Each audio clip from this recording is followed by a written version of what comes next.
what else? Like, what does Tom Brady owe you? Like, he gave you so many years of being, relevant in championship hunts and getting over the top of the mountain and getting those championship rings. And, an argument could be made that he dragged Bill Belichick to the top of Mount Everest a couple of Oh, times to now get it those looks like he did. championship rings.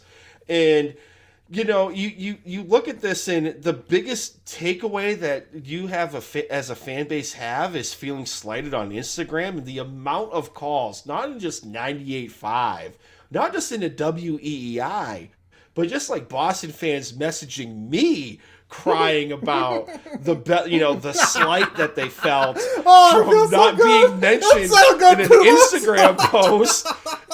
It was just it gave me joy to my heart. And Jay, you say this all the time. You can read and you can feel the fear in people's voices. I'm reading these text messages and I'm on the phone with people, and you can just hear the fear of, I hope he signs a one-day, he's got to sign a one-day contract with the New England Patriots. I just started telling people, Jay, if you think he's going to sign a one-day contract with the New England Patriots to retire as a Pat, I got a bridge to sell you in Florida. Like, it's not going to happen. It's never going to happen. He's going to be inducted in the Patriot Hall of Fame. I personally believe he will show up to that.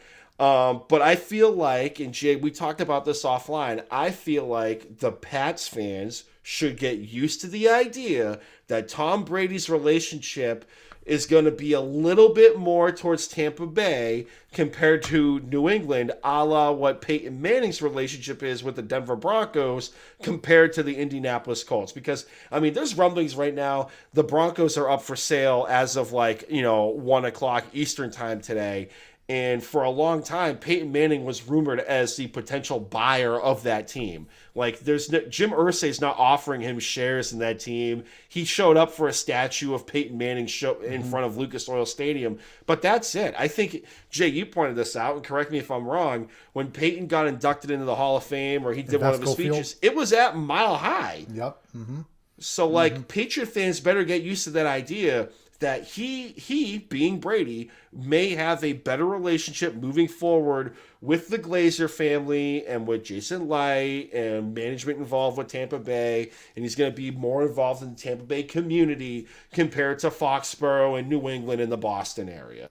So buckle up. If you're in your feelings right now about an Instagram post, oh man, you all better get a therapist and some Prozac ready. I think the beauty in what Tom Brady did with this post, not mentioning any Robert Kraft or Bill Belichick or New England fans, is not to sound like over the top with this, but this is the last formal communication we're gonna have of Tom Brady as an NFL player, right? He's retiring. This is what they're gonna reference for years on end when he retires. And when people read this and they realize, wait a minute, there's nothing mentioned here about New England or Robert Kraft or Bill Belichick. I love the fact that he did that, because that is going to keep the whole Brady versus Belichick debate alive. My biggest fear is that in 20 years, people are going to forget that. My biggest fear is that Tom Brady has won it by a landslide by going to a different organization, winning, and basically embarrassing Bill Belichick on a national stage. My biggest fear is in 20 years, that would be forgotten because, history, things get lost in history. But when people read that statement and they realize Tom Brady didn't put Bill Belichick, Robert Kraft in there, they're going to ask that question. And the next question after that is, well, why didn't he do that? And then obviously the whole question will turn into a debate and a conversation about why that didn't happen. We'll talk about, the fact that he left New England, blah, blah. So it will keep it alive. It's a very petty move. I'll agree to that. Tom Brady pulled out a very petty move, but I loved it. I loved every minute of it. I loved it so much, hearing those baby worthless loser fans in Boston call up those radio stations and just cry almost. Oh my God, he's going to come back and sign a one-day contract, right? Do you know how many times today I heard, there's got to be more, right? There's got to be there's got to be a second statement, right? Get out of here, man. I think that's what annoys me the most. My other favorite one was people saying, well, on the last episode of Man in the Arena, there's got to be a sit down with Bill Belichick. I'm like, there'll be a sit down with Bill Belichick if it's like a duel and Tom knows that like Bill doesn't have a round in the chamber and Tom just shoots him. You know what I mean? Yeah. Like it's never going to happen. Well, Never. People need to understand what Bill Belichick did to Tom Brady still stings Tom Brady. It's been 2 years afterwards, and he is still butthurt about it, and he's letting you know. And a lot of people want this to go away. I know we have friends in Boston Puma that just want this whole storyline to go away so bad. They just want to tell Brady to move on from it and not feel those feelings. And I'm sorry, that you don't get to decide that, right? The best analogy I can make here, Puma, is let's say you decide to, you're in a marriage. Your wife tells you, you've got to leave the house because I don't like you anymore. I want a divorce because you can't perform anymore. Fine. Okay, you leave. It is what it is. You get your divorce and you go your separate ways. And then you somehow come back into the household for, let's say, Thanksgiving dinner, and your kids boo you. And in this analogy, obviously Tom Brady, is in a marriage with Bill Belichick, and Belichick said, "I don't want you anymore. Leave." Fine. And then he comes back to play the Patriots in Gillette, and the fans boo him. Of course, Tom Brady's gonna hold that against you. Of course, he's gonna hold that in the back of his mind. I'm at the point now where I'm befuddled about how these fans think that everything is fine and kumbaya. Oh well, Belichick would have talked to him for 20 minutes. So what? That doesn't mean they squash all their beef. So I don't know, man. I saw all that today, Puma, and I just loved it. I called you a couple times because I was laughing my ass off like a hyena, man. I got so much joy out of that. It was like a little bit of closure for me because you know me fairly well. You know that I've had a tough time with the whole Belichick Brady divorce. But what Tom Brady did today, man. Oh, chef's kiss, mwah, right? Cherry on top. There's got to be more. There's got to be more, Jay. He's got to sign a contract. He's gotta. No, and let's sign shit. And let's have that conversation one last time because I think it bears mentioning.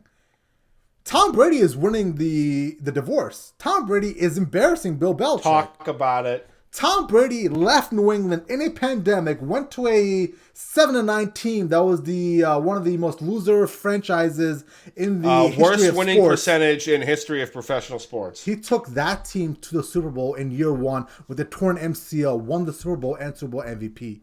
He comes back next year, surpasses all the stats, helps that team win the division, helps that team get to the playoffs, basically storms them all the way back from 27-3, and if it wasn't for a busted coverage, he'd be in the NFC Championship game again.